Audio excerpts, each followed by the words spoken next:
Rahul Easwar Pulsar Suni പറഞ്ഞ ഒന്ന് കേൾക്കാം.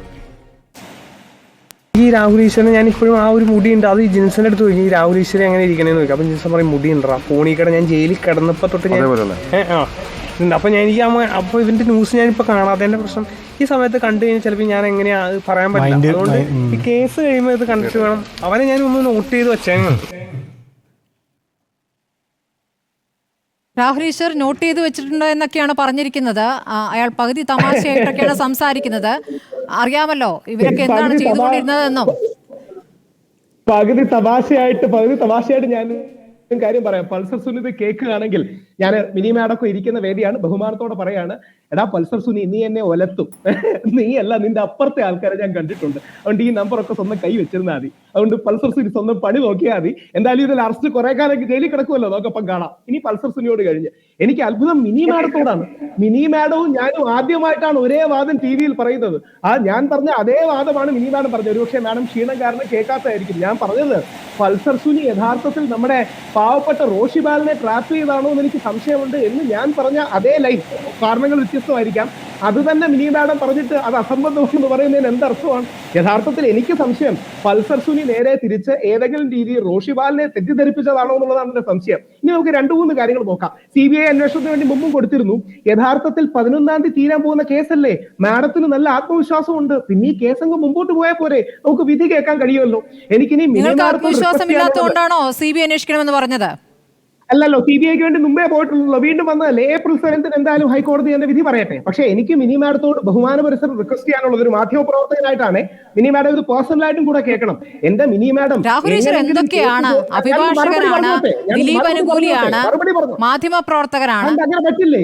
അതങ്ങനെ പറ്റില്ലേ? മിനി മാഡം തെളിയിച്ചിട്ടുണ്ട്, പറഞ്ഞോളൂ. സ്മൃതി മാഡം മാധ്യമ പ്രവർത്തകയാണ്, ദിലീപ് വിരോധിയാണ്. അതിനെന്താ, രണ്ടും കൂടെ പറ്റൂലേ? ശരി, ഇനി പെട്ടെന്ന് ഒരു മറുപടിയും കൂടെ. എനിക്ക് മിനി മാഡത്തോട് സ്നേഹത്തോടെ പറയാനുള്ളത്, മാധ്യമ പ്രവർത്തകനായിട്ടാണ്, റോഷിബാലിന്റെ ഒരു സുഹൃത്ത് പറയുന്നതായിട്ട് കേൾക്കണം. എന്റെ മിനി മാഡം എങ്ങനെങ്കിലും ഒരു കാര്യം തട്ടിക്കൂട്ടി കൊണ്ടുവന്ന് ഈ കേസിനെ ഫർദർ ചെയ്യാൻ നോക്കുമ്പോൾ മിനി മാഡം ഞങ്ങൾ ചെയ്യുന്ന പണിക്ക് പാര വെച്ചാൽ എങ്ങനെയാ ശരിയാകുക?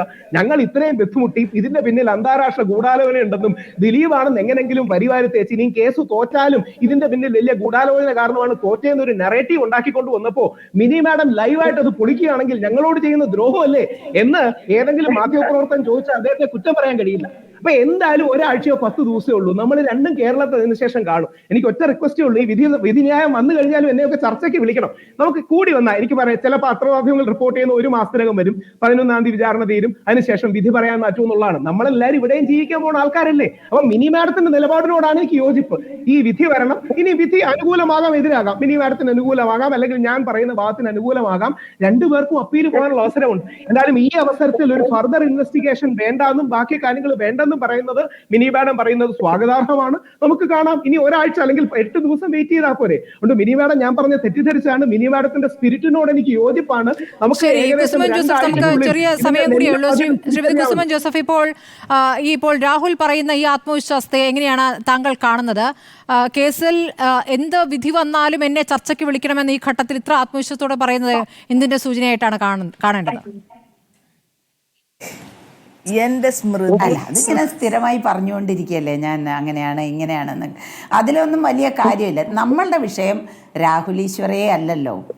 പുള്ളി ഇങ്ങനെ സ്ഥിരമായി ഈ 8-ാം പ്രതിക്ക് വേണ്ടി വാദിക്കാനായി നേരത്തെ ഈ ഭാര്യ പറഞ്ഞത് വളരെ കൗതുകകരമായ ഒരു കാര്യമാണ്.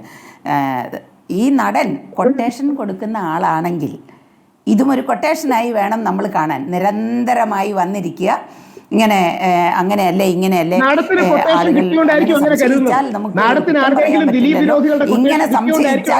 ഇങ്ങനെ സംശയിച്ചാൽ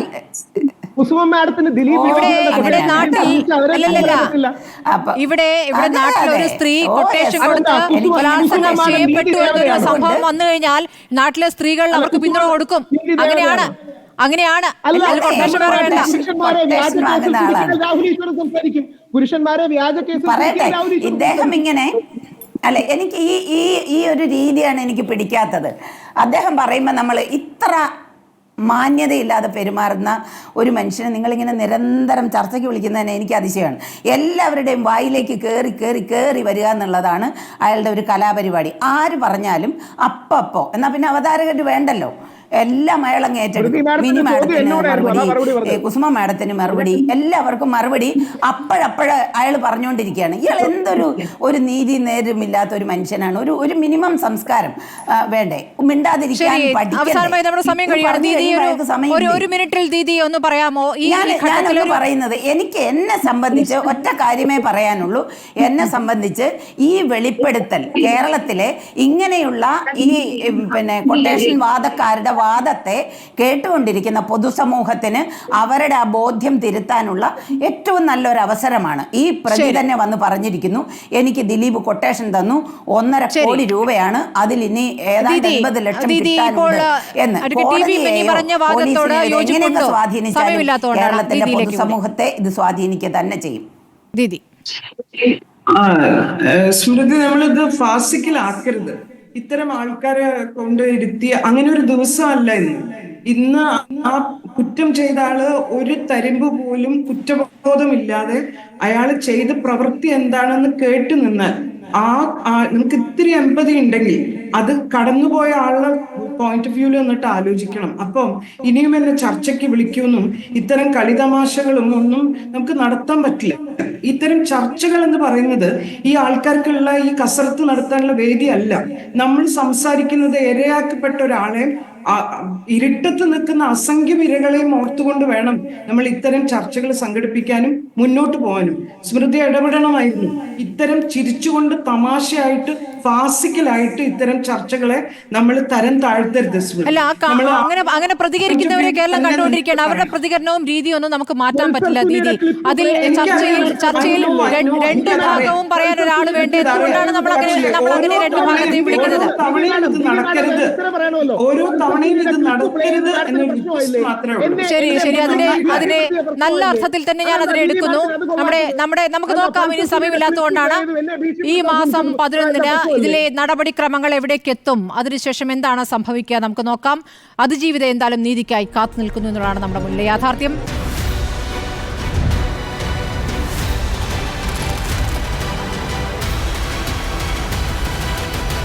ഡിബേറ്റ് വിത്ത് സ്മൃതി പരുത്തിക്കാട്.